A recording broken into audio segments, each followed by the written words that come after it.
দুর্ঘটনার পর সতর্কতামূলক ব্যবস্থা ডিমা হাসাওয়ে। ট্যাঙ্কার থেকে ফরমালিন জাটিঙ্গা নদীর জলে মিশে যাওয়ার আশঙ্কায় সতর্কতা জারি করেছে ডিমা হাসাও প্রশাসন।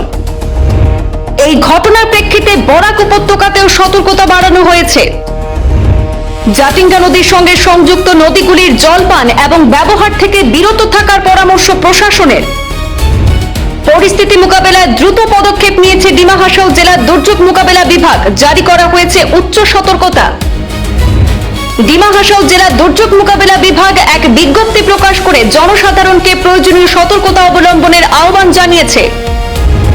ফরমালিন মিশ্রিত জল ব্যবহারের স্বাস্থ্য ঝুঁকির সম্ভাবনার কথা উল্লেখ করেছে প্রশাসন। নদীর জল ব্যবহারে সতর্ক থাকতে বলা হয়েছে কাছাড় জেলার বাসিন্দাদের। সতর্কতামূলক নির্দেশনার আওতায় রয়েছে বরাক নদীও। জাটিঙ্গা নদী ডিমা হাসাও জেলা থেকে প্রবাহিত হয়ে কাছাড়ের বান্দরখাল, দামছড়া হয়ে বড়খোলার জাটিঙ্গা মুখ হয়ে বরাক নদীর সঙ্গে মিলিত হয়েছে। জাটিঙ্গা নদী এবং এর সঙ্গে সংযুক্ত নদীর তীরবর্তী এলাকার বাসিন্দাদের উদ্দেশ্যে ডিমা হাসাও জেলা দুর্যোগ মোকাবেলা বিভাগ কড়া সতর্কতা জারি করেছে। জনসাধারণকে নদীর জল পান, কাপড় ধোয়া, মাছ ধরা, গৃহপালিত পশুকে ওই জল পান করানো সহ নদীর জল ব্যবহার থেকে আপাতত বিরত থাকার পরামর্শ দেওয়া হয়েছে।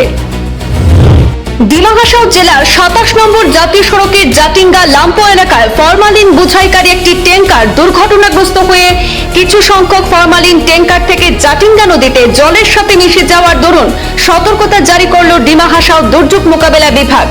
গতকাল অর্থাৎ 2রা জুলাই ডিমা হাসাও জেলার 27 নম্বর জাতীয় সড়কের জাটিঙ্গা লাম্পো এলাকায় এই দুর্ঘটনা সংঘটিত হওয়ার পরে সেই ফরমালিন নির্গত হয়ে জাটিঙ্গা নদীর জলের সাথে মিশে যায়। ডিমা হাসাও দুর্যোগ মোকাবেলা বিভাগ এক বিজ্ঞপ্তি জারি করে সতর্কতা অবলম্বন করার জন্য আর্জি জানিয়েছে। যেহেতু জাটিঙ্গা নদী ডিমা হাসাও জেলা থেকে নির্গত হয়ে কাছাড় জেলার বান্দরখাল, দামছড়া হয়ে বড়খোলা বিধানসভা এলাকার জাটিঙ্গা মুখ এলাকায় বরাক নদীর সাথে যুক্ত, সেই স্বার্থে জাটিঙ্গা নদীর তীরে বসবাস করা জনসাধারণের উদ্দেশ্যে ডিমা হাসাও জেলা দুর্যোগ মোকাবেলা বিভাগ থেকে সতর্কতা বাণী জারি করে জাটিঙ্গা নদীর তীরে বসবাস করা জনসাধারণকে নদীর জল পান করা, কাপড় ধোয়া, মাছ ধরা, গৃহপালিত পশুকে জল পান করানো সহ নদীর জল ব্যবহার না করার সতর্কতা জারি করেছে। যেহেতু ফরমালিন একটি তরল পদার্থ, সেই পদার্থ সম্পর্কে আসলে মানব, জীবজন্তু আক্রান্ত হয়ে অসুস্থ হয়ে যেতে পারেন, আর সেই উদ্দেশ্যে ডিমা হাসাও জেলা দুর্যোগ মোকাবেলা বিভাগ এই সতর্কতা জারি করেছে।